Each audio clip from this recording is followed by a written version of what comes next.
Just bring it down. Hine Ma Tov, it's so incredible to have you with us.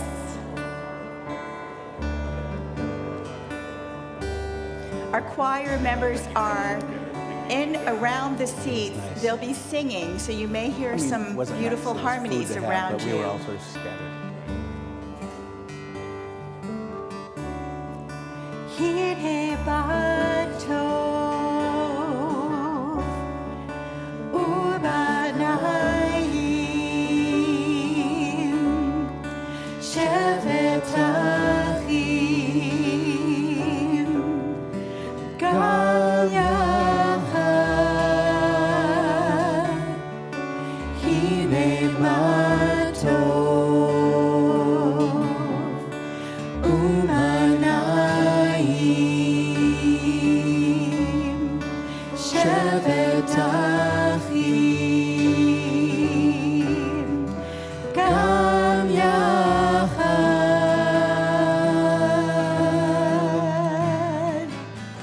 How good it is to be together as one in love, joy, and laughter. How good it is to be in this moment together.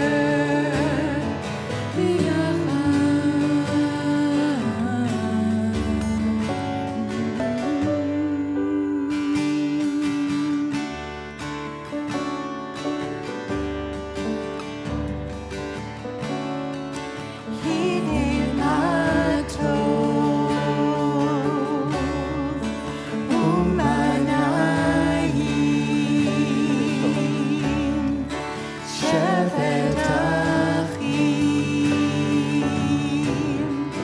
Gam Yachad, Hine Ma Tov, U'banayim, Shevet Achim,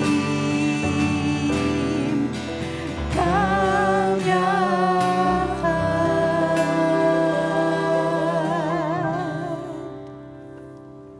Shana Tova.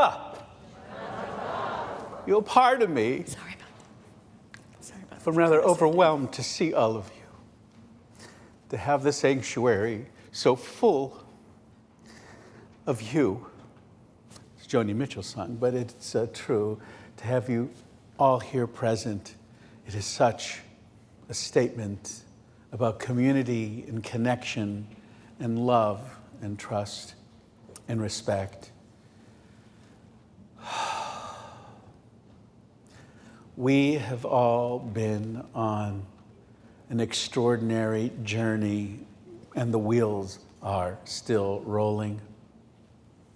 The number of questions that we have about some of the most basic things we do. Where should we go? Where should we not go? What should I wear? What should I not wear? I'm not talking about fashion here. I'm talking about the mask. Where does it go? Where does it not go? I know it's been pretty well defined for us. And the way for and take care of each other dictates a strong and unambiguous stand about looking out for each other.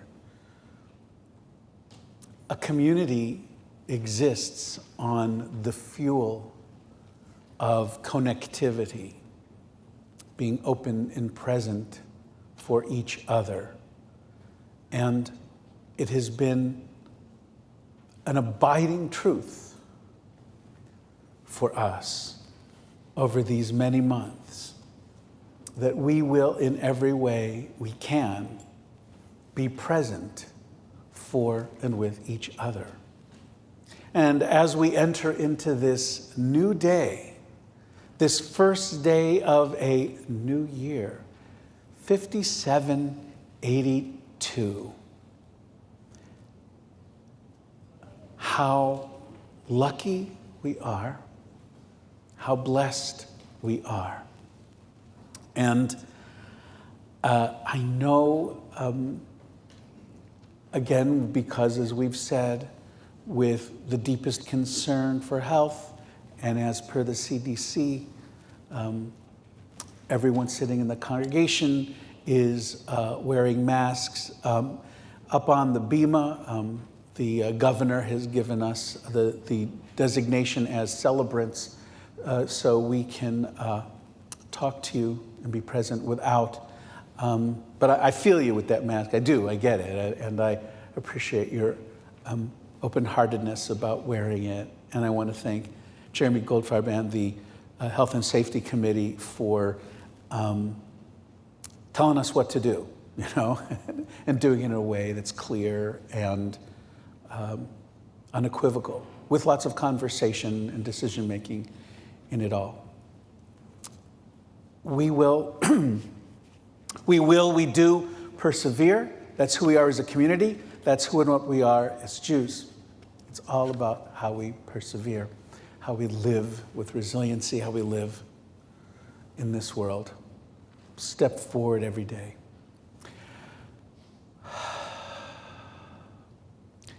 If you are wearing a talit, I invite you to rise and to join me as we mark this new day and this Rosh Hashanah by putting on our prayer shawls, our talesim.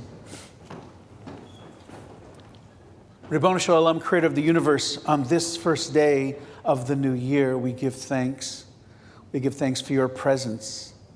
We give thanks for the presence of all of those around us, those who make this minyan of worshipers, of friends, as part of a large and ever-growing family. We thank you for everything, for all this and more. Baruch atah Adonai Eloheinu melech haolam, asher kitshanu b'mitzvotav v'tzivanu lehitatef batzitzit.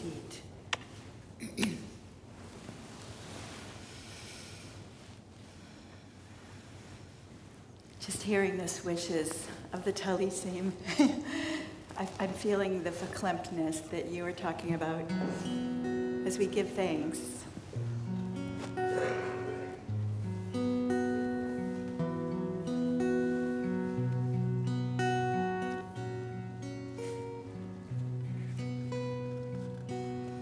Give thanks, give thanks, give thanks, give thanks, give thanks for all that is.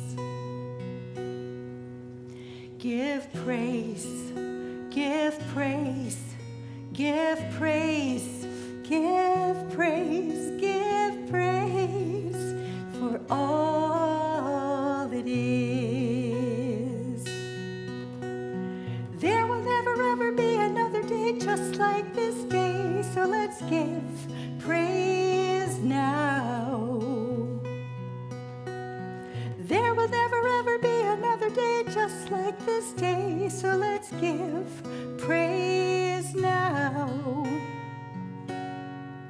Selah, Selah, Selah, Selah, Selah for all it is.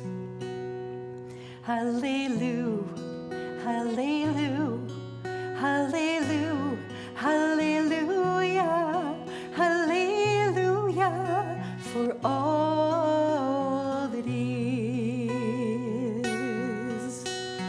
There will never ever be another day just like this day, so let's give praise now. There will never ever be another day just like this day, so let's give praise now. Give thanks, give praise, Selah, hallelujah, hallelujah for all it is. Give praise for all that is.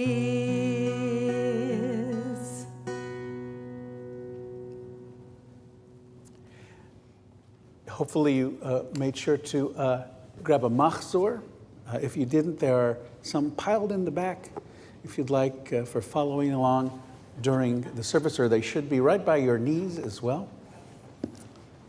And one of the things that I always try to emphasize in the course of our worship today is there are moments when I will, if I remember, I will say, please rise. And my feeling over the years has gotten to the point where sometimes I'll say, rise as you are able. I don't know if I like that phrase particularly either.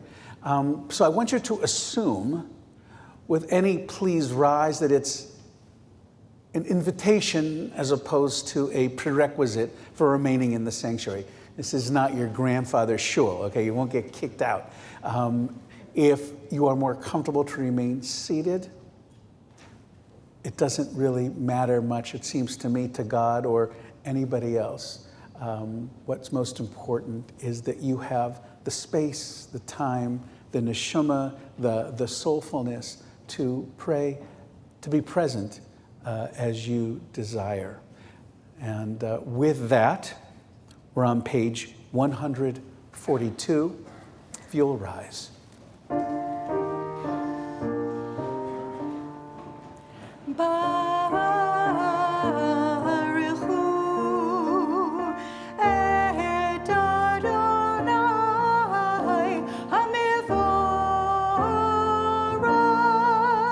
Baruch Adonai mevorach leolam vaed.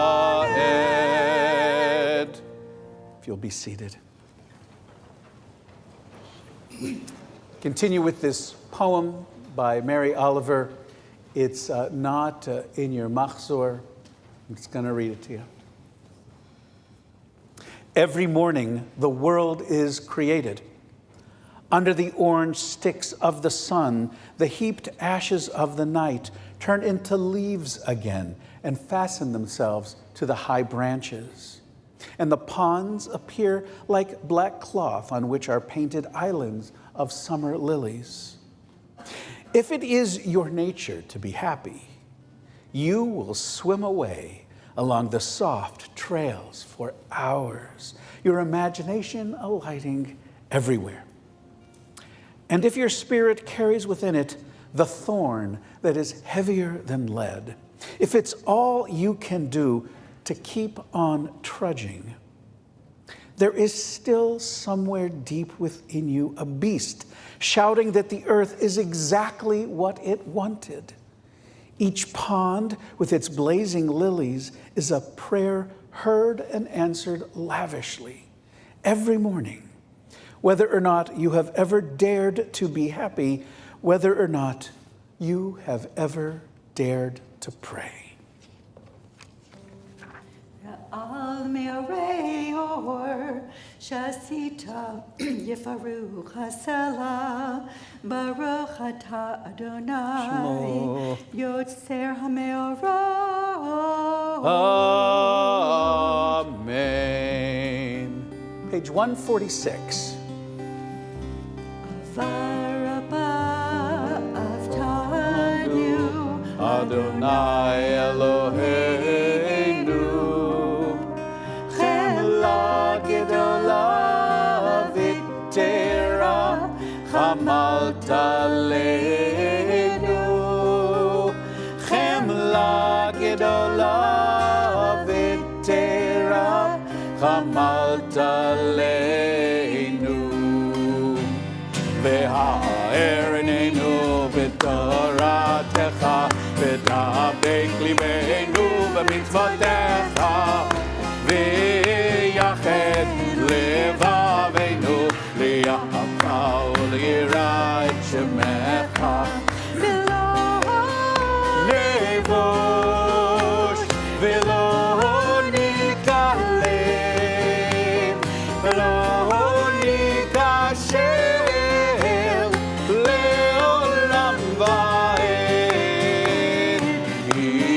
Shem Godshech Agadol v'Nora Batachnu Nagila v'Nismecha Nagila v'Nismecha Necha Bishuatecha. Baruch atah Adonai, Shemo. Haboher be'amo Yisrael, be'ahava. Amen. We rise on page 150.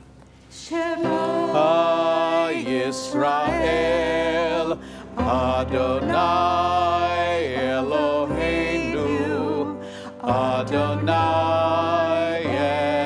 Echad. Baruch Shem Kivod Malchuto Le'olam Va'ed. Please be seated. 152. 152. Et Adonai Elohecha b'chol levavcha v'chol nafshecha uv'chol meodecha v'hayu advarim ha'eleh asher anochi mitzavcha hayom al levavecha v'shinantam levanecha v'dibarta bam b'shivtecha b'veitecha uv'lechtecha v'derech uv'shochbecha uv'kumecha uv'shartam leot ayadecha v'hayu letotafot b'neinecha וכתבתם על מזוזות ביתך ובשעריך למען תזכרו ועשיתם את כל מצוותיי והייתם קדושים לאלוהיכם אני אדוני אלוהיכם אשר הוצאתי אתכם מארץ מצרים להיות לכם לאלוהים אני אדוני אלוהיכם אדוני אלוהיכם אמת. Every year at Rosh Hashanah we invite our president.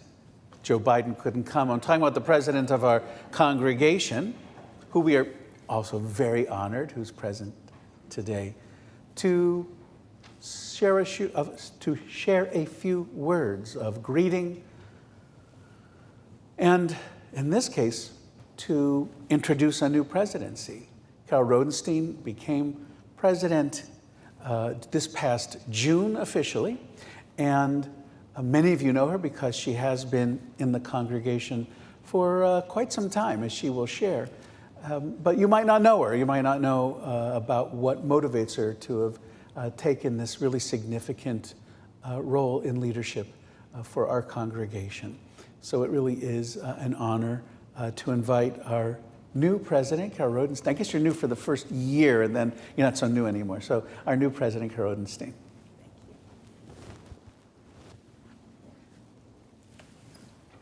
Oh, I'm kidding.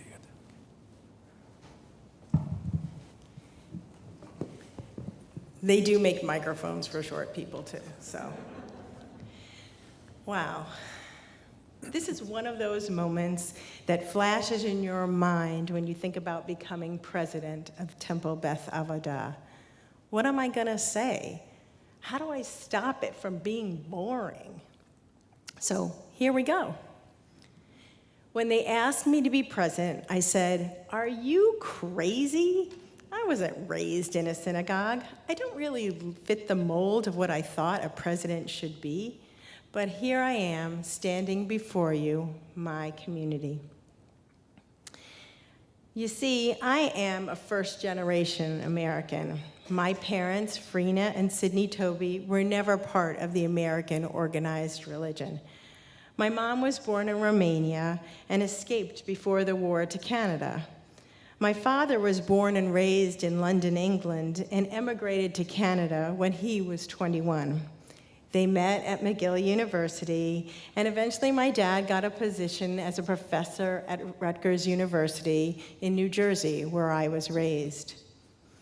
Judaism was always a very important part of my life, and the holidays were special gatherings for family and friends, Jewish and not. In fact, I graduated high school a year early and went on Young Judea Year course to Israel for a year. Trivia question and answer. Our beloved rabbi also went on Young Judea Year course, as did my husband and my younger daughter. After that, I got my undergraduate degree from Rutgers, moved to Boston to get my graduate degree from Northeastern. However, my beginnings were not entrenched in synagogue life. So when it comes to being president of Temple Beth Avodah, what do I bring to the role? Well, I love to dance. That might come in handy, but it certainly is not a prerequisite. My love for Judaism and my belief in Israel might matter just a little bit more. But what I really bring is a love for Temple Beth Avodah, a dedication to making it an inclusive and welcoming place, a commitment to working hard on the behalf of our community. My husband, Mark, my daughters, Marissa and Jocelyn, and I have been members of Temple Beth Avodah for 22 years. My family joined the temple when my older daughter was in kindergarten and I was pregnant with my younger daughter. I remember distinctly being overwhelmed and intimidated meeting all these new people. I remember smiling at everyone who crossed my path, and eventually I met people who are still my friends to this very day. Based on my experience, I am devoted to continuing to make TBA an open, warm, and inviting environment. Okay, so I'm friendly. And if you haven't noticed, I'm 5'1" and freckled, so I am definitely not intimidating. And I am easily approachable. My daughters, Marissa and Jocelyn, grew up at this temple. They were here through religious school, Bagel, and were active in the choir. Oh, did I mention I like to sing? I also like to chant Torah, and I learned how in this very sanctuary at my adult bat mitzvah. So if you come tomorrow, you'll actually hear me chant amongst some other people. Both of my daughters were also bat mitzvahed at TBA and subsequently graduated from Midrashah. Marissa, who's down here, earned her MD from Northwestern and is in her residency at University of Connecticut. Jocelyn, who's out there somewhere, is a junior at University of Miami and has a job at Hillel as a teaching assistant and on several club executive boards. Now you also know I'm a very, very proud parent. More than that, Temple Beth Avodah helped instill a strong sense of Judaism and shaped their Jewish experience, something I hope you and those of you with children here at TBA also share. Over the years, I found myself getting involved as a sisterhood, as it was called then, several committees and task forces, and became a member of the board. Without ever intending, I have devoted nearly 20 years of my life in service to TBA. One of the most impactful accomplishments was heading up the task force where we developed the temple vision. Temple Beth Avodah is your home. The door is always open, and the light is always on. This resonates so strongly with me because TBA is a home to me and my family. I want everyone to feel like our TBA community is always here for you with open doors and caring arms. So now you know I'm a hard worker and I'm dedicated to Temple Beth Avodah. I think those actually might be good traits for the presidency. Right about now, you're probably asking two questions. One, where is she going with this? And two, is she ever gonna finish? I will answer them both together, almost there. But I would be remiss not to talk about the past year before I close. It has been particularly challenging to keep the TBA community cohesive as we have been weathering the COVID storm.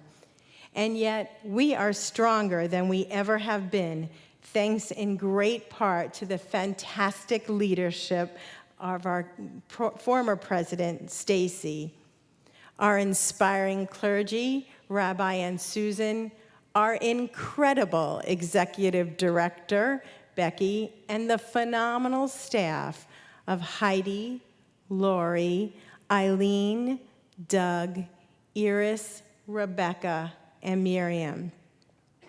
Whether you are aware or not, these folks work tirelessly to build, strengthen, and support us all. While COVID has and continues to present so many challenges, it has also provided us with many blessings and positive aspects that we can take forward. Let's face it, have you ever appreciated a hug more in your life? Our TBA community is vibrant, caring, and dynamic. My vision and direction is to position TBA for the future. Undoubtedly, there will be more challenges, more need for innovative thoughts, and we will need to try new things. Sometimes they'll be wildly successful, and sometimes not. In either case, we will continue to move forward, to grow, and to learn.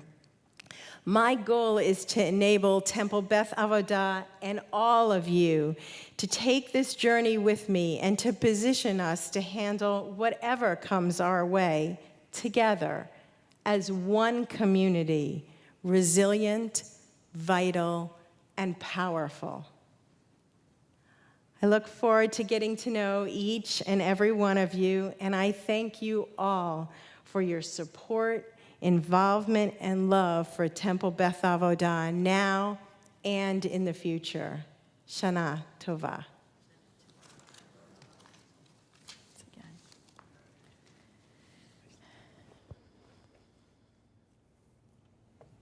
On page 164.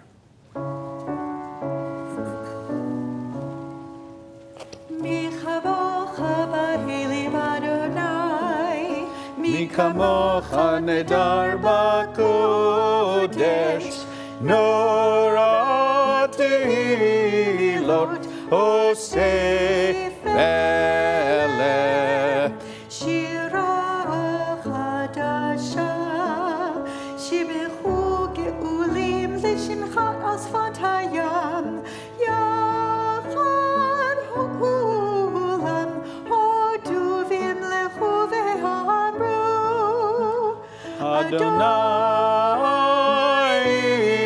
ימלוך לעולם ועד.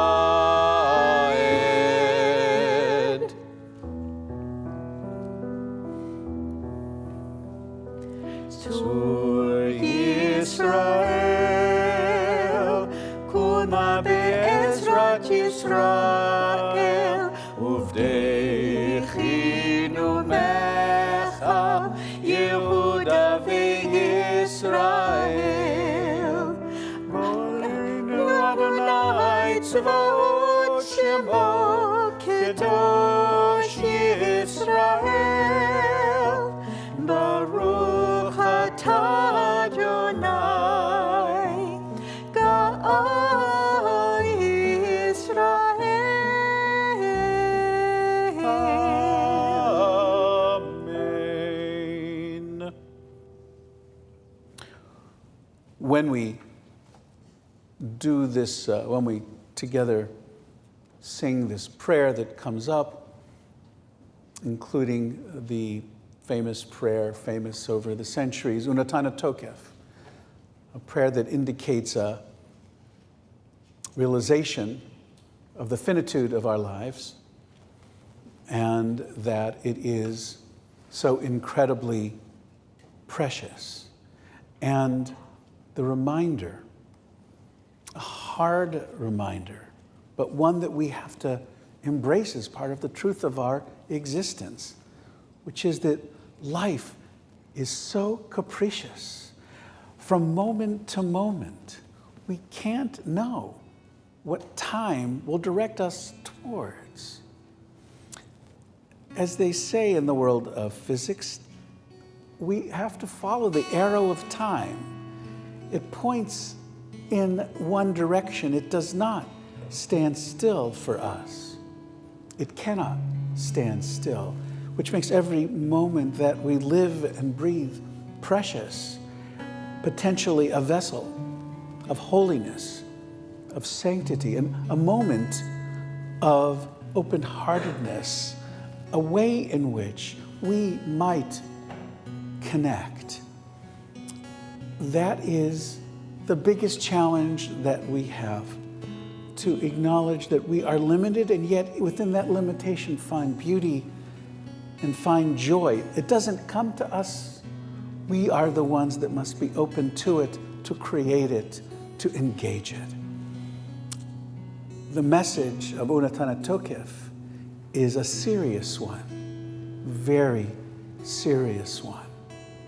And yet in the strange, complex way that we live, we understand it is the very seriousness of this prayer, the very truth of our fleeting time on earth, that we find within it so much to rejoice in, so much to raise up and celebrate.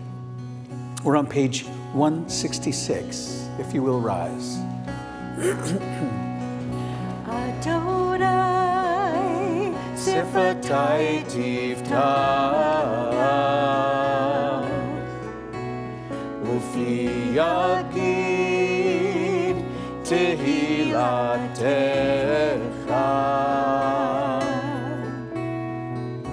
Adonai, Sifatai tiftach, ufi yagid tehilatecha.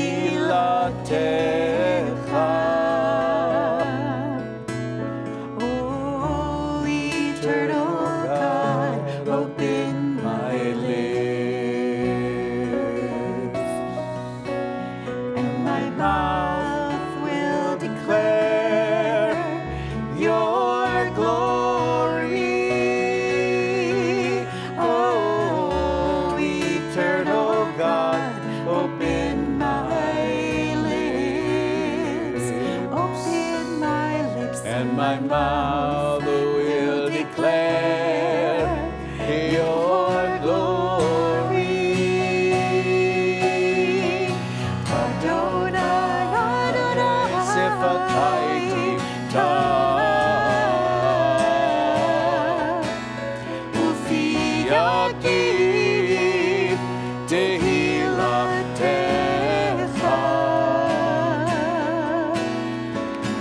Adonai, Adonai, Sifatai tiftach, ufi yagid tehilatecha.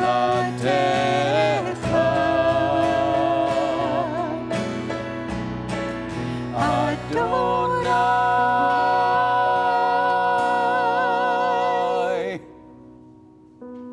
Baruch atah Adonai Eloheinu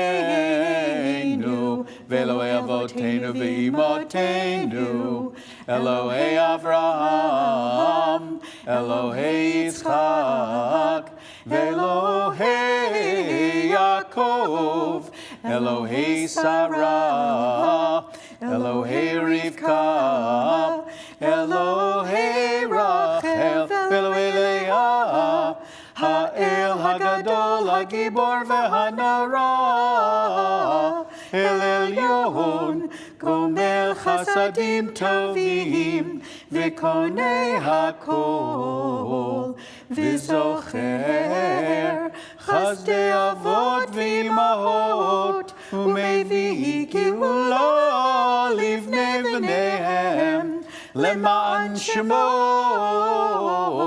B'Ahava Zochreinu Lechaim Melech Hafetz B'Chaim V'chol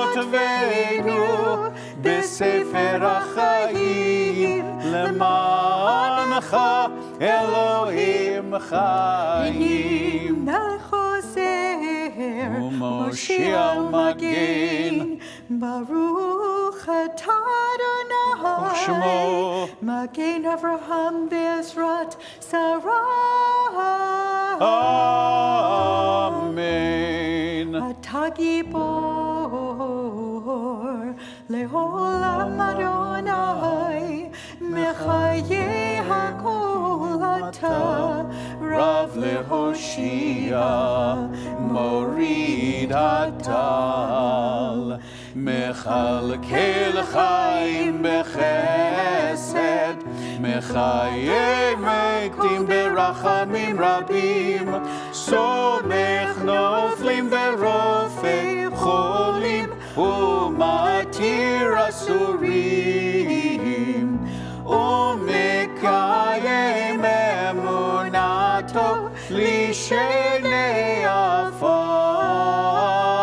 מי כמוך בעל גבורות ומי דומה לך, מלך ממית ומחיה ומצמיח ישועה. מי כמוך אל הרחמים, זוכר יצוריו לחיים ברחמים, ונאמן אתה להחיות מתים. ברוך אתה אדוני, ברוך שמו מחיי הכל. אמן. ונתן את תוקף קדושת היום, כי הוא נורא והיום, ובוא תנשא מלכותך, ויכון בחסד כיסאך, ותשב עליו באמת.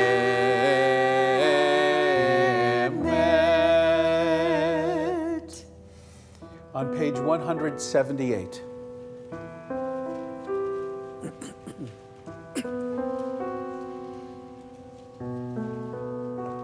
בראש השנה יכתבון, יכתבון,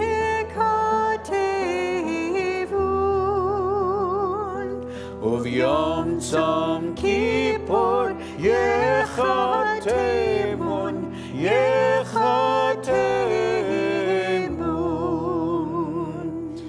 כמה יעבורון וכמה יברעון, מי יחיה ומי ימות, מי וקיצו ומי לא וקיצו. בראש השנה יכתבון, יכתבון, וביום צום כיפור יכתבון, יכתבון. מי ואש ומי ומים, מי וחרב ומי וחיה, מי ורעב ומי וצמא. בראש השנה יכתבון, יכתבון, וביום צום כיפור יכתבון, יכתבון.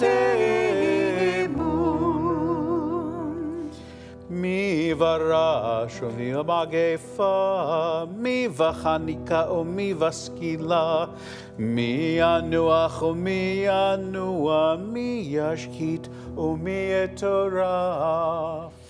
בראש השנה יכתבון,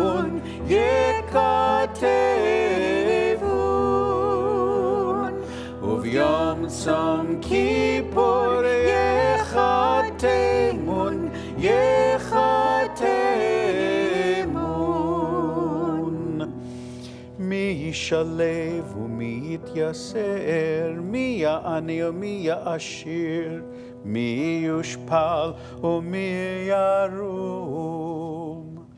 בראש השנה ייכתבון, ייכתבון, וביום צום כיפור ייחתמון, ייחתמון.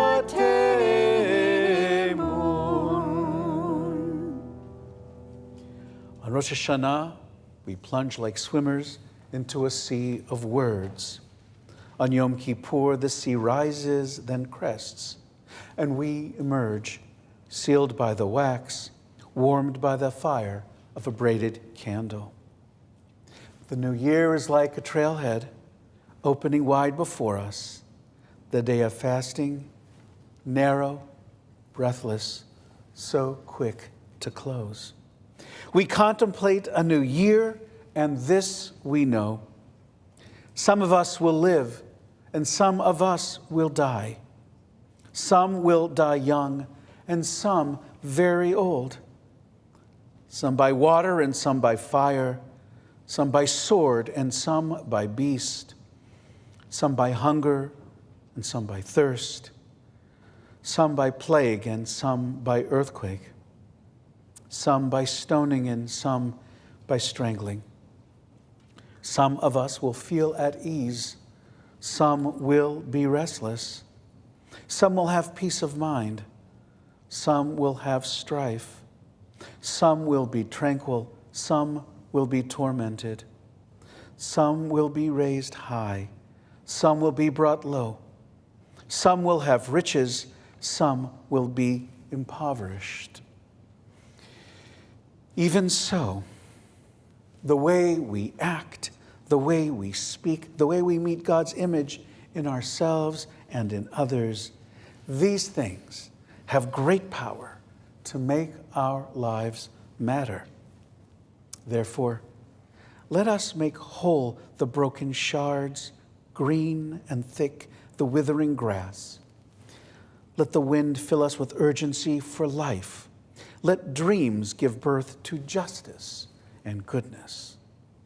God of holiness, God of hope, let us glimpse your truth as we attach our hope to yours. Utshuva, utfilah, Tzedakah, ma'avirin et ra, hagezerah.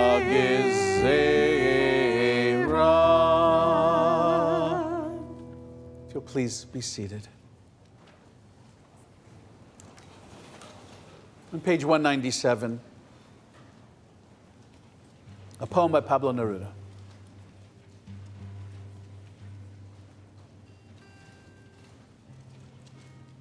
Now we will count to 12, and we will all keep still for once on the face of the earth. Let's not speak in any language. Let's stop for a second, not move our arms around so much. It would be an exotic moment without rush, without engines. We would all be together in a sudden strangeness. Fishermen in the cold sea would not harm whales, and the man gathering salt would not look at his hurt hands.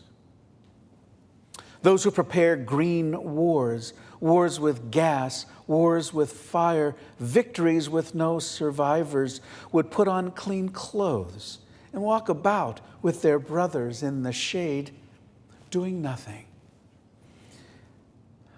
What I want should not be confused with total inactivity. Life is what it is all about.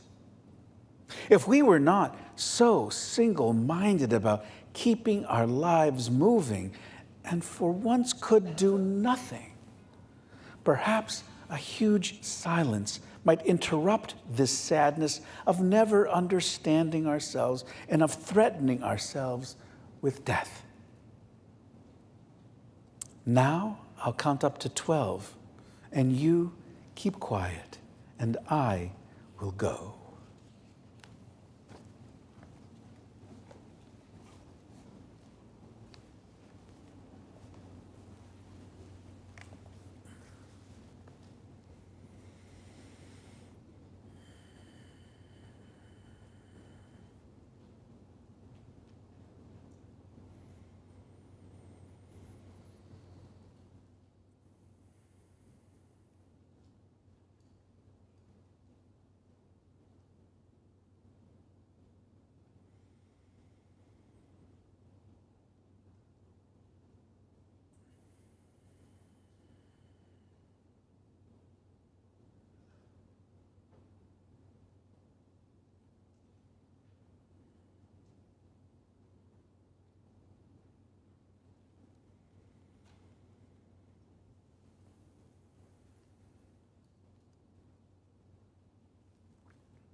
Page 216. Sim Shalom, Sim Shalom, Sim Shalom, Tova Uvracha, Chesed v'chesed, v'rachamim,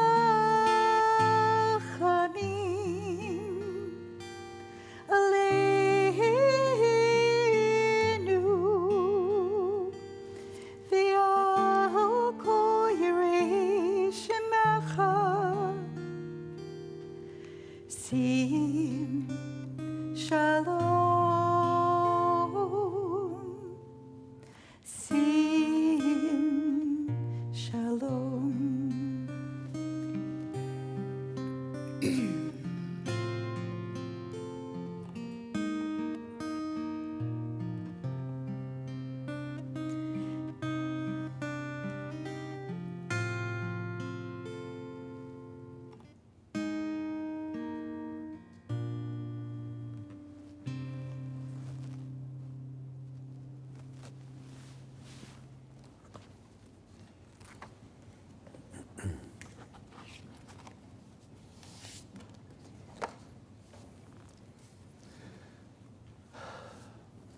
I'd like to dedicate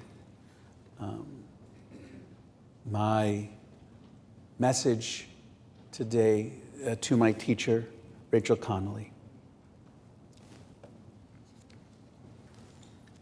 It was a chilly Monday evening in the fall, Middletown, Connecticut, little kid.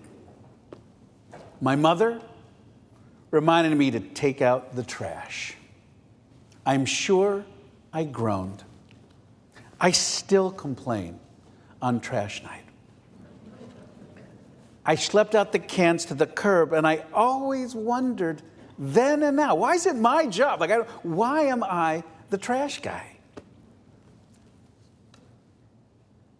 You know, in those days, we didn't have those plastic bag liners. You threw stuff in the garbage can, went outside, threw them into your big tin. Remember those days? Big old tin garbage can. Anyway, memories, beautiful. So I schlep the cans to the curb. You know, complaining like a young kid does. Why me? And then something strange happened. And I can't explain it, couldn't figure it out then, and I don't know now. But as I turned to go back into the house, I stopped and I looked up. The sky was a magnificent black canvas. It was before sodium anti-crime lights, so the nighttime sky was much richer in the visual possibilities. It had to have been, as I think back, a new moon, because the stars were so bright. Now, I had never, at least I don't recall, ever having set aside a moment to stargaze. Just wasn't part of my consciousness. So I was almost in a swoon, I think. If a little kid can be in a swoon, I just kind of put down the garbage pail and I laid down in the grass and just looked up at the nighttime sky and just was, mesmerized isn't a good word. I don't know what the word is. I was overwhelmed. And I don't remember how long I was there. Could have been a minute, 20 minutes, I don't know. Eventually, I heard the back door open. I figured, my mother is coming to look for me. And with my mother, when she called my name, I have about a 3-minute, I can ignore her limit, right? And then after 3 minutes, I'm going to get in trouble. But if she calls my name, Keith, I can just ignore it, So I was waiting for her to call me. And in the meantime, I was going to lay there, So I was laying there looking up at the sky. And it was until it was too late, they looked and realized it wasn't my mother looking for me, it was my father. And I thought, I guess I'm in trouble. Never ever quite sure what I did wrong, but I'm in trouble. So he was going to be mad at me for something, because he always was. But before I could get my act together, scramble back to my feet and kind of resume the position and get myself in the house, something strange happened. Wordlessly, he laid down next to me. I was very confused. It was a moment I could pick up right away as something wonderfully intimate. That was not part of our thing. And yet, he was right there. And he raised his hand. And I have to say, because I've been doing this rabbi stuff for a while, whenever you talk about a father raising his hand, you get this image of the Akedah, right? You get the image of Abraham with a knife. So it wasn't exactly, if I'd known the story then, I would have been really frightened, but I didn't know the story then. So he raised his hand. I didn't know where it was going. And instead of being in an open-handed slap position, he pointed. And he said, "Do you see that? Follow my finger. Right there. The sparkly planet is Venus. And then, if you track right there, follow my finger, that is the planet Jupiter. And if you look over, see right there, that is the biggest star that we can see. The name of that star is Sirius. It's part of the Dog constellation. And let's see, they call that the North Star, but its name is Polaris. It's right there. I didn't know how to respond. First of all, I grew up, in school, I think they still have these. In the back is always a bulletin board The bane of a teacher's existence is filling up that bulletin board with something interesting every few weeks. In my day, you kind of put something up and it was there for the year. So in the back of my classroom on the bulletin board was a poster of the solar system. We've all seen the same poster where the planets are about 7 inches apart. And you think, oh, that's the solar system. It's sort of nice, compact, and yeah, there's the sun, and then Mercury's the little one, Jupiter's the big one, Saturn's one with the rings, Mars is the red one. That was pretty much the extent to which I understood anything that was up in the sky. But the fact that this tiny, little, sparkling dot was a planet, like that was Venus, it blew my mind. And that I could see Jupiter. And on the poster, it was always the big, dramatic one, the red storm in the middle, all the different colors. But here, it was this faint dot. But I saw it. It was a real place in the sky. And the stars, amazing. And then, as if it weren't enough to completely smack my head around, my father continues. And he says something that I will never forget because it really kicked off a stream of consciousness that has never slowed down. He said, see all this light from all of these stars? The light is traveling billions, trillions of miles in the vacuum of space till it reaches your eye. The light is so old that its source, the star that it comes from, might be dead and gone, and you would never know because all we can see is the light shining over time. So much time.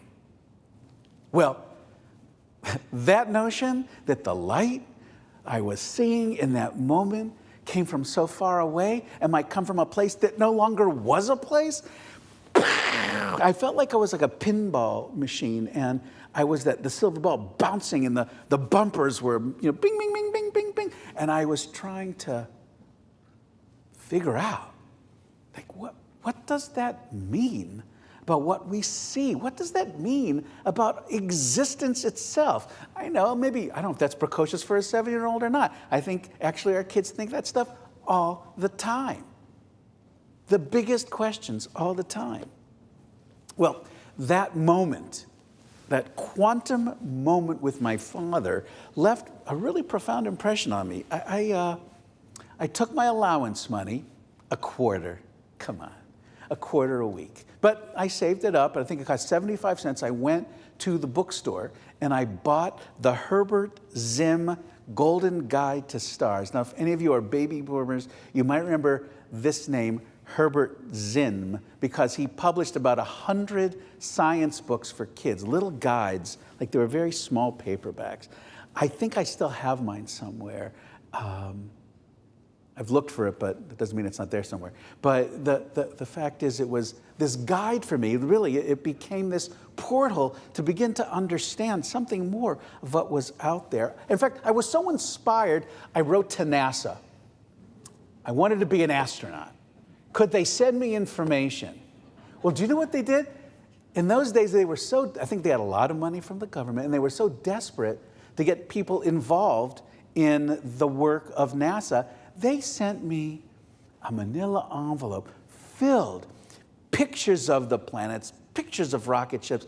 I mean, it was every little person's idea of perfection. If you had anything, any kind of love or interest or awe in the universe.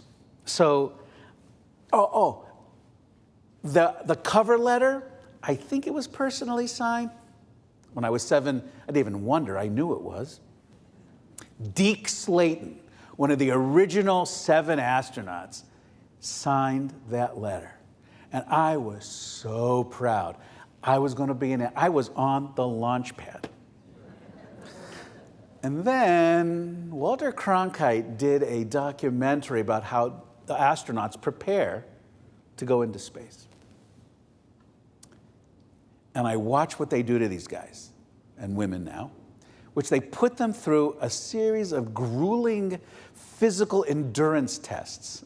And I looked at the first one, which when they spin you around at about approximately 10,000 miles an hour. They spin you around so you experience the G's pressing on your chest. So I was already freaking out about that one. But the next one, it's the one where they put you in an ejection seat and they toss you upside down into a pool, a deep pool, and you're in all this stuff, and you got to untangle yourself and get to the surface. I saw that, and I thought, okay, maybe I don't have the right stuff. And then added to that, my profound anxiety about math. I was good with addition, multiplication, okay, division. I got all the basics taken care of. But if you go, let's just say equations caused me to, well, I did hyperventilate a few times over equations. And as I got older, I realized that physics, which you kind of got to know if you're going to go up into a capsule, that at least in those days, physics requires nothing else but math and equations, which I never studied. I felt it was impossible to achieve, and so I thought this would be just too hard. Too much math, too many equations. Humanities, here I come. So I was done with the science. I was ready to continue my career. Decades went by. Just to let you know, I did not become an astronaut. But those questions that were in my brain, that were planted deep in there, the questions did not really subside. What is the Big Bang? Is the universe finite? How many galaxies are there? Can we ever travel to a distant star? Those questions kept rolling, but the answers just seemed too hard to attain. So I didn't bother trying to find out. I had other things to do. Well, 3 years ago, minding my own business, I had turned 65, and I was feeling good, you know. Of course, I hadn't my heart surgery yet, but it was okay. I was feeling good. Everything's fine. And I remember sitting somewhere, and I had to, I was doing something online on my phone. I have an iPhone, and iPhones have a particular way that you fill in information, which is when you get to the year of your birth, you don't type it in, it scrolls, right? So it starts with the current year, and then you scroll. And I was sitting there going, damn, when do I get to my, like, oh my God, you know, and I realized the time elapsed in the scrolling was like this, like, serious message. Wow. I mean, I guess if you need proof, here was the evidence. I have more years behind me than I do in front of me. Life is the glint of light on rushing water, a flash of lightning. Life is a single wink from a single lightning bug. This acknowledgement of mortality is the covenant, the deal we make with life, that one day we will surrender it. In that glint of light, I saw a message. There's so much to learn. I can't waste any time. My bucket list, and this is much to my wife's chagrin, my bucket list is not places to go visit. It's not that I don't like traveling, but if you gave me the option, I would be happy to go to a library and hang out several hours a day, you know, drink some coffee, a little nap, a little snack. Like, that's kind of my idea of fun, not, you know, going to Machu Picchu. That is not, I don't know how people, I've seen some of you have done it. Call a kavod to you with the energy to do it. I like the pictures just fine. Anyway, so what I imagine is less about the journey out there, but the journey in here. That's my bucket list. And so I have a list of things that I wanted to study. Like I realized, okay, I really want to know, how does the brain work? I really want to know the mysteries of consciousness and figure out what's called the hard problem of consciousness. I want to learn about that. I want to understand the meaning of Buddhist philosophy. I want to know what the origins of humans, like how does that work? It's not that picture from the ape to the standing erect guy. There's a lot going on there. I want to know more about it. I want to read Moby Dick finally, I finally want to read that book. All these things I want to do. That's my bucket list. What do I want to learn? Well, I still can. But first and foremost, I wanted to, and I realized unless I learned the mysteries of the cosmos, that my life would be, in fact, incomplete. I didn't want to be scared off by the impracticality of it all. I didn't want my ignorance to blockade my movement to achieve knowledge. I refused to back away from tackling such a deep subject that would be too hard, too complex. I didn't want to make a list of everything I won't be able to do as I get older. I don't want to make that list. Believe me, I know there's stuff on that list. But when your age becomes an excuse, when one looks for reasons to bow out, it sets a really bad precedent. It's the beginning of a long and sorrowful eclipse. So what was I waiting for? So there's a lot of books, as you might know, and if you don't, I will tell you. If you're interested in cosmology, astrophysics, there is a huge, huge collection of books out there. Not to mention, Google it. You'll get lost on YouTube for days. Trust me, you'll get lost. The problem is if you don't have a good, decent background, it's kind of hard to grasp. And the fact is, I was kind of like at not a preschool level, but I had really no basis upon which to understand this stuff. I just didn't know what to do. And then I was complaining about it to my family, who just blew me off completely. But then I was complaining, and one of my friends, Evie Kinzer, a dear old friend, suggested, why don't you find a teacher? That's the Jewish answer. You find a teacher. And I thought, how do you find a teacher? How do you find someone that's willing to take a student on who has the equivalent of nothing, to start with? So Evie she said, I actually have someone I want you to call. Rachel Conley is a scientist at the MIT Media Lab.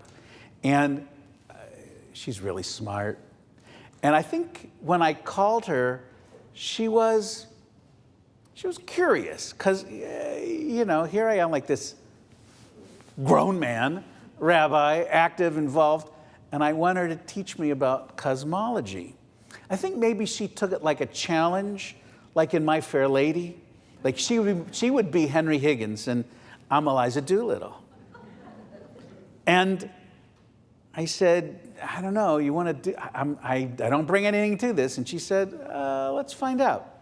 So we met in January of 2020, got interrupted by, the pandemic and open heart surgery, but through it all, we have continued to talk, to meet.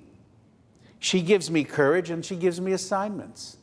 I call her, I check in, we talk, and I reveal all the things I didn't understand the first time around. And now, I think I've gone from my 4th grade level of knowledge. I think I've graduated. I think even skipped a grade. I am now in 6th grade level, understanding cosmology. I am so proud of myself. So part of my vocabulary has really changed. Quarks, I can talk to you about that. You want to talk about leptons? Antimatter, love antimatter. Cosmic inflation, what a concept. The multiverse, exoplanets. I love this stuff. I can actually talk about it. I am so inspired by this material. So I won't, but I could give you like 100 facts right now that are mind-boggling. I'm like one of those TikTok people, like 3 minutes to give you 25 reasons why the universe is so cool, but I'm not going to do that. But I do wanted to say this, because this is kind of one of the ones that I love so much. So, up until the 20s, it was the assumption that the entire universe was contained within the Milky Way, the galaxy in which we find ourselves now, spinning around. Some of you, by the way, you took this in college. You're like, Rabbi, I knew this when I was in 6th grade. So if you forgot it, let me just share it, because I gotta, So anyway, everyone thought we were within this one Milky Way. That was it. There was sort of space, didn't really know it was there, but we were just in one galaxy. Then this guy named Hubble sat there in this straight back chair at his telescope, drinking tea, smoking his pipe, looking at the telescope, years. The patience of astronomers, I don't know where they get that from. It is otherworldly, no pun intended.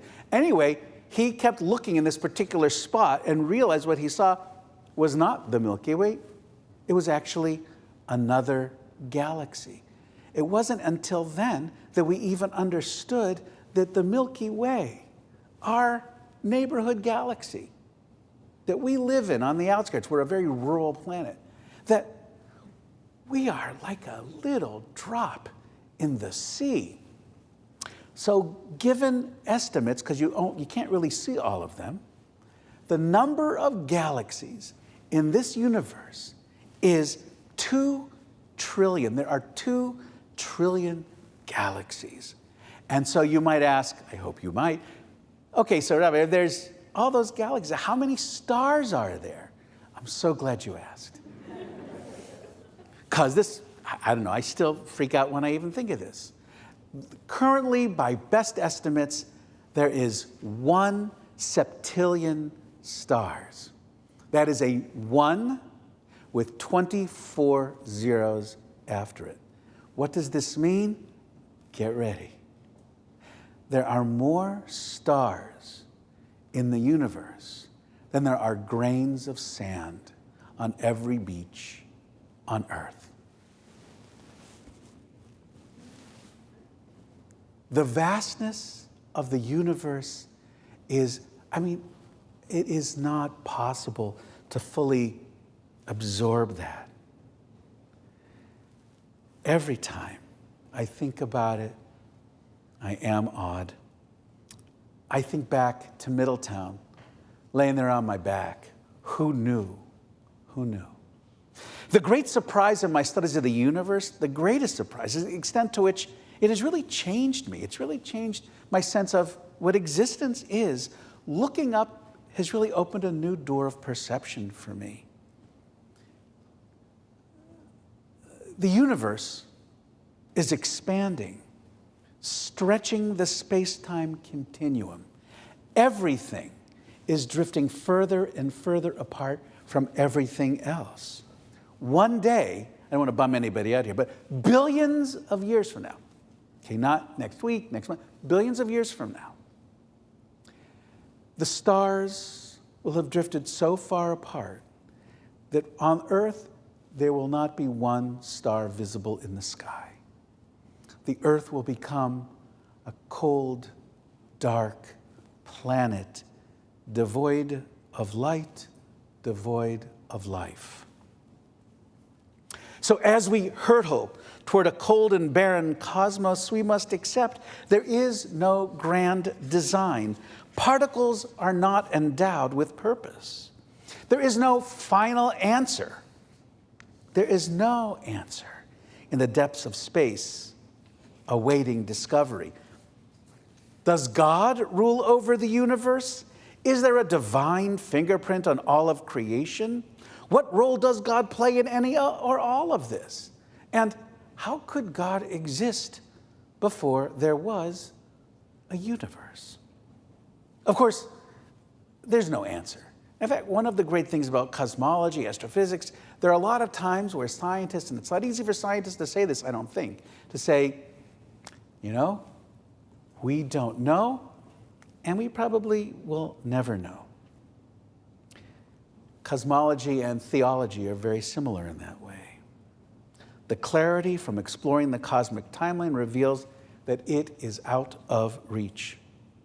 We will never know how it all began, and we will never know how it all will end.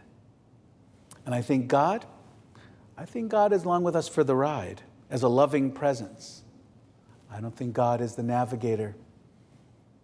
I think God is with us as we move through space and time. Rosh Hashanah is the birthday of the universe. I never really thought about it that much until now studying that we mark this moment when everything began, when everything opened up. And I see the universe now is lit up with wonder. There's so much more to learn, to discover. And I see acknowledging the unfolding of the cosmos as a means by which we can and we must appreciate who we are, what we are, and what we have. We are ephemeral. We are here and gone. Earth is on the outskirts of the Milky Way. We're just this little blue marble. And in the vastness of space, we are floating on the sea, an infinitesimally sized piece of algae, utterly inconsequential. On the timeline of the cosmos, we barely show up.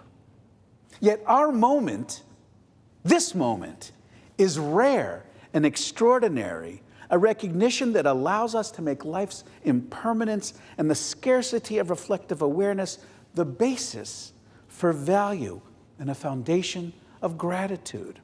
Looking up, I see how lucky we are that we create beauty, we establish connection, we illuminate mystery. We have this power, we have this intelligence, and we are all we've got. A couple of years ago, I was summoned by the stars, maybe by the same power that drew me to lie down on my back almost 60 years ago. Looking at the stars, studying what's out there challenges me to look at what's inside of here and how I share that knowledge and insight with the people I love, my family, my friends, with you. I know that we are here now at this moment in the grand sweep of time. We are not a fluctuation in the quantum vacuum. We are not a part of the void. Even though I understand that someday all of our atoms will be scattered in soil and air, we will no longer exist. But we are alive now, thinking, feeling, present in the universe. I am feeling this moment, this new year. I look up and imagine the vastness of space, and as I look up at the cosmos, I see you.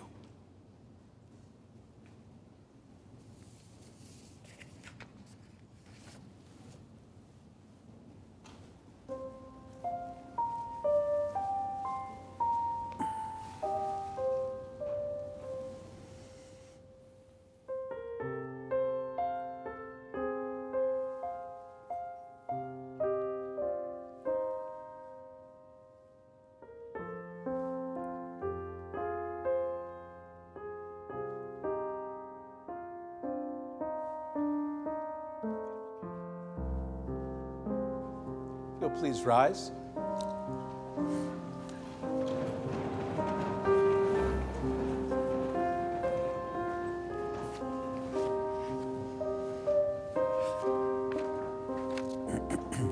On page 224,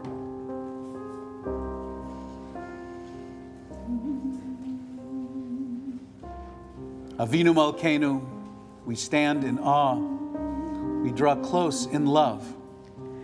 Avinu Malkeinu, the power that passes through us and pervades all things. Avinu Malkeinu, the divine that is present within and among us. Avinu Malkeinu, we speak this sacred truth aloud. Avinu Malkeinu, we stand as one accountable for our sins. Avinu Malkeinu, we yearn for true compassion for our children most of all. Avinu Malkeinu, may we resist the ravages of illness, fear, and despair. Avinu Malkeinu, let us summon courage to withstand our enemies. Avinu Malkeinu, let the goodness of this gift of life be engraved upon our hearts. Avinu Malkeinu, may we taste anew the sweetness of each day. Avinu Malkeinu, let us wake up to the blessings already in our grasp.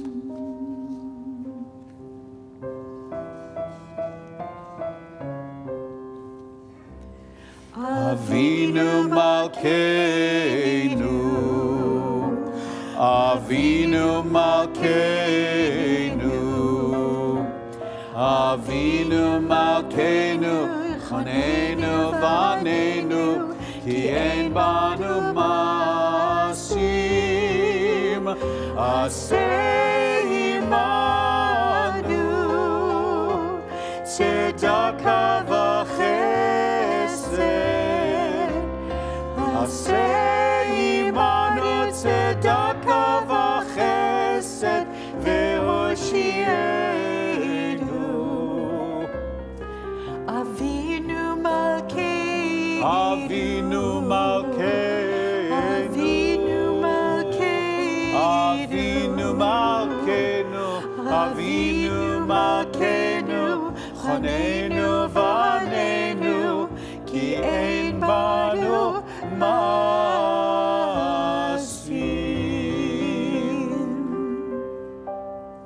On page 286. Aleinu L'shabeach l'Adon hakol, l'teikinu l'aliyotzer breshit, shelo asanu k'goyei aratzot, v'lo samanu k'mishpachot ha'adama, shelo sam chelkenu kahem, v'gur aleinu k'chol amonam, v'anachnu korim, ומשתחווים ומודים לפני מלך מלכי המלכים הקדוש ברוך הוא. ונאמר והיה אדוני למלך על כל הארץ ביום ההוא יהיה אדוני אחד, ושמו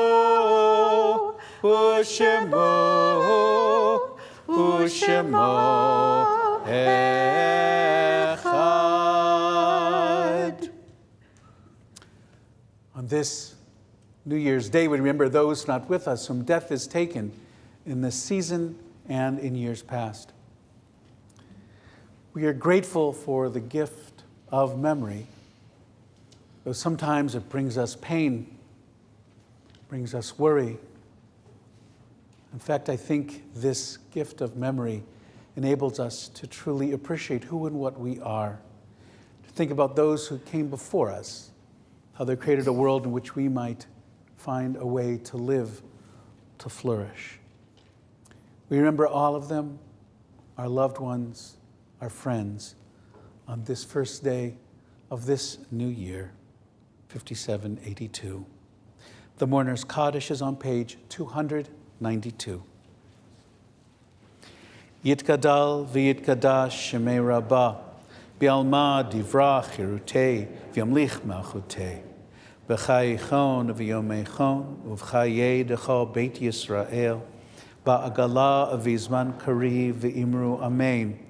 Yehi shmei rabbah mevorach le'olam me'almei almaya, yitbarach v'yishtabach v'yitpa'ar v'yitromam v'yitnasei, v'yitadar v'yitaleh v'yitalal shemei kudsha brichu, le'ela u'le'ela mikol birchata v'shirata, tushbechata v'nechemata, ta'amiran b'alma v'imru amen. Yehi shlama rabba min shamaya, v'chayim aleinu v'al kol Yisrael v'imru amen. Osei shalom bimromav, huya asei shalom aleinu v'al kol Yisrael v'al kol yoshvei tevel v'imru amen. May the one who brings peace to the heavens bring peace to us, to all Israel, to all the world. And we all say, amen. If you would please be seated. In just a moment, we will conclude with the sound of the shofar. A moment to realize it is time, in case we haven't done it yet, to wake up to who and what we are and the challenges that are ahead and how we might tackle those challenges and realize that we do them best. And we realize we don't have to do them alone.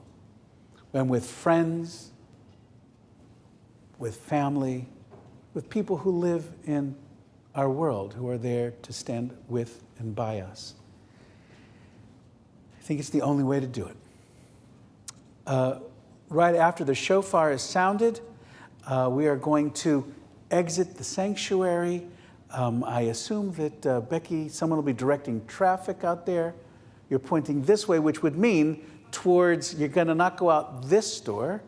We're going in this direction, towards the back, towards what we used to call, I guess we still call it the porch. But when you go out there, you'll see, because most of you probably haven't hung around the temple much over the past 17 months. So one of the things that you'll find when you walk in the back is it's been completely redesigned. And what's particularly beautiful is not only the porch area, but directly across from the porch, you will see a beautiful art installation that was created for our temple. It's called the Stone River. It is a beautiful design made of stones in the beautiful shape of an ongoing, flowing river. Some of you who saw your video on the temple website, you brought perhaps a little stone or a rock with you. Something, some of us, collect rocks. Maybe you're into geology more than cosmology. But so whatever it is, perhaps you brought something, a stone, to put in the Stone River. And if you didn't bring anything, all good. We happen to have some stones for you to place in this river. It's a way of being part of a dynamic. It's acknowledging how it all continues to flow. And we are so happy that you're here to celebrate that. I am so happy that you are here in the sanctuary. It feels so unbelievably good. And to hear your resonant voices, it is a machaya. Tomorrow's service is at 10 a.m., our second day. And on that second day, as we always have done, we have a special speaker, a member of our congregation, Matt Aronson. You might know his parents, Steve and Risa. Matt happens to be an absolute champion for youth homelessness in Massachusetts, really nationally. And he'll be speaking to us tomorrow about youth homelessness, what it means, what the condition is of kids, not in some faraway other city, but here in the greater Boston area, and how we might be able to join him as partners in the work of bringing wholeness and home back to kids who are homeless. It resonates for us in social justice. It resonates with us in terms of fighting racism. It's part of an ongoing dedication that we have to making a difference, and I hope you will be here to hear him and be challenged by him. Tashlich. Tashlich, it's when you throw all the things you would like to get rid of from yourself but have had a hard time doing it, and therapy helps. But it would be nice for us to be able to toss out onto the water all of that stuff that impedes us.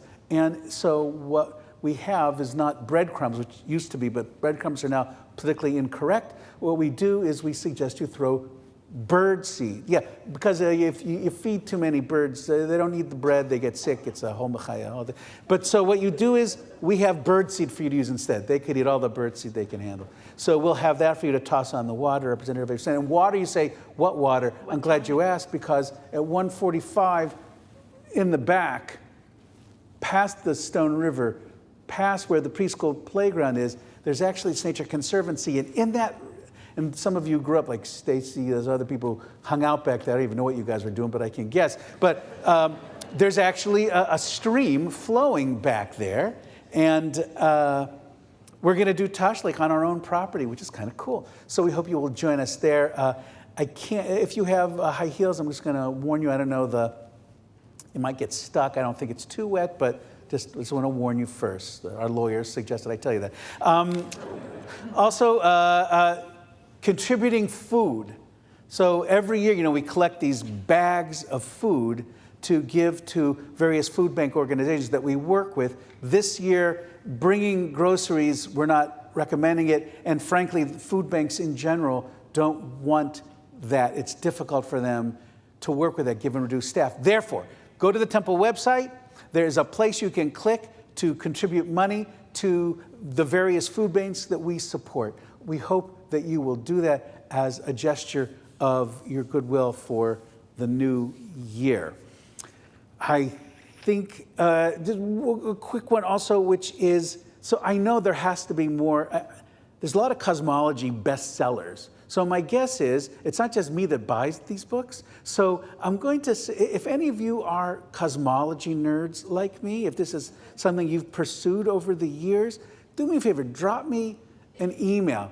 Let me know, because it would be wonderful to gather and talk about this stuff and maybe like read a book together. I would love to do that. So if you're into this stuff, let me know, and we can join together in making that happen. Becky, you're standing up. Your mask is down. It means you're going to tell us something. Yes, so you might say, well, Rabbi, what about the Torah service? I'm glad you asked about that too, because if you go online, we have the Torah service is a virtual experience this year. I hope you will go to it. It's beautifully produced. It is a way in which we take the tradition of the Akedah and present it as storytelling, that it is the transcendence of telling the tale that allows us to fully understand it. And so I hope you will go and see that as well. And now, if that is about it, we have to hear the shofar. So I'd like to invite our Balei Tekiah up to the bima, please. I'd like to also invite our choir representatives. The last standing choir Sherry representative. and Josh.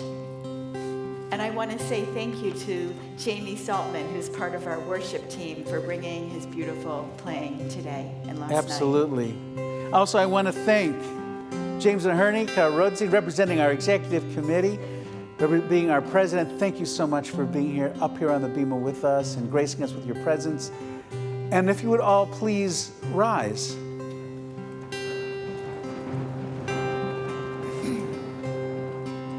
Give thanks, give thanks, give thanks, give thanks, give thanks for all that is.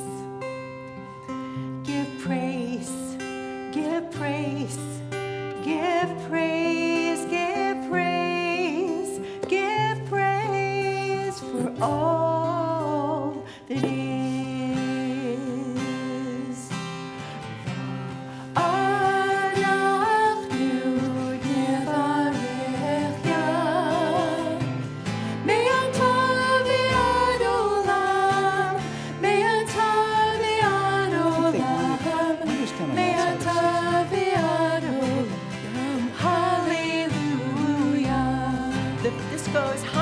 That's the only word you need. You'll get it probably by the second round. Hallelujah. Hallelujah. Hallelujah. Hallelujah. That's the whole song. Let's hear it. Hallelujah. Hallelujah.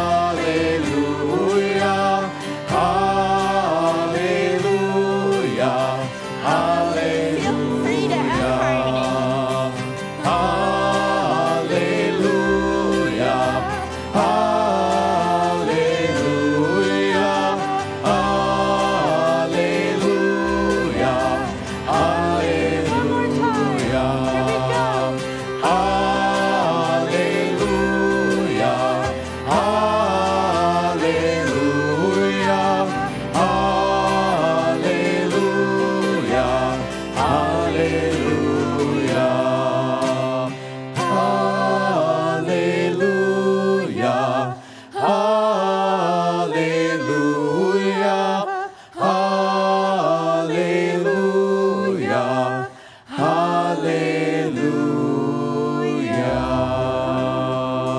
Shofar blessings, page 206.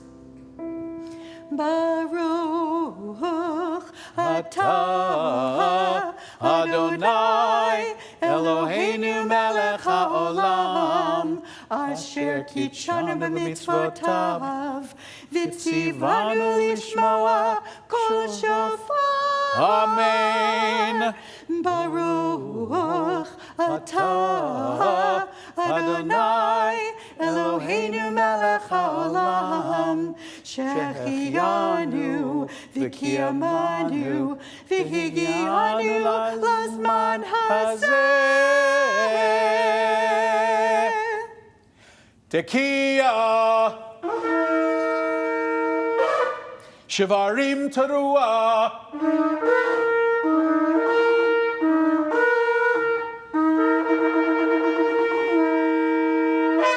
Tekiah. Tekiah. Teruah.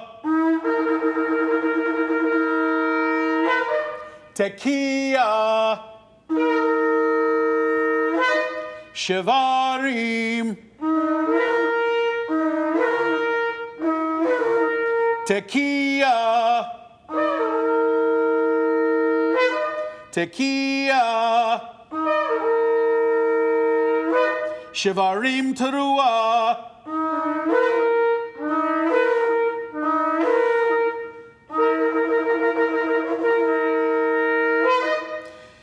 Tekiah gedolah.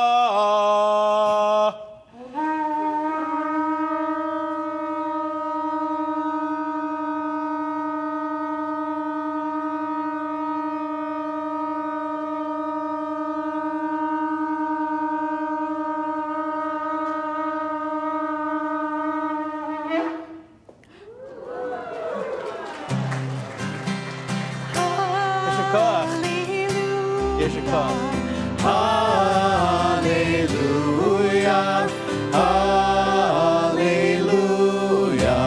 hallelujah. Folks, I'd like to invite you to please exit on the way out to the back. Shana Tova. Sweet, healthy New Year to everybody. Sweet, healthy, happy.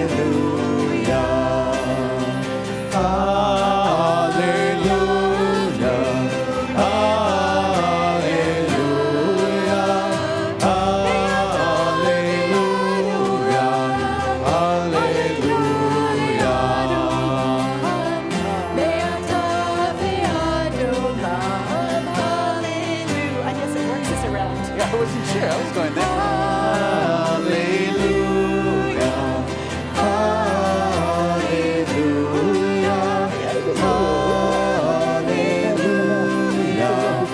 Hallelujah.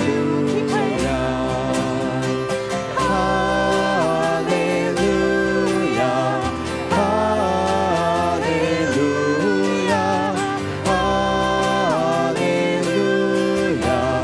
Hallelujah. One more. Here we go. Hallelujah. Hallelujah.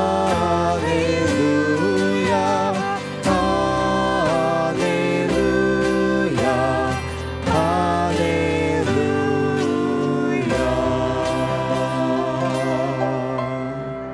That's one of the Hugger dudes. What's up, man? How are you?